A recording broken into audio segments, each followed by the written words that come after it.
Hey YouTube, JP Dillon.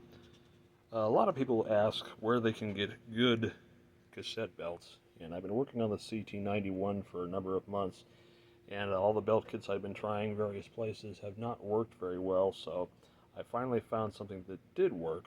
And so when I put the infamous wow and flutter tape in and hit play, the meter registers a friendly 0.05, 0.06, which makes me very happy.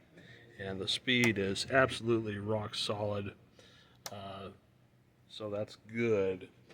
And I want to show you guys where I got this kit because I think he has numerous offerings that are really good.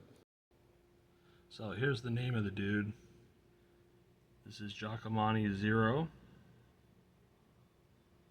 He's got 100% feedback, 129 sales, based in the Ukraine.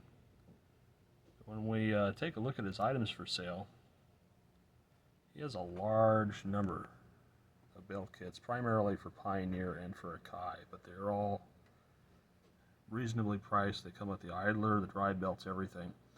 And I was very pleased. He's also got some VCR parts too, but I was very pleased with the belt kits that actually work. And so if we go back to the CT91 belt kit that I bought, this is the one that I bought, and it was 40 bucks US, including shipping, which for 3 belts and an idler ain't a bad price.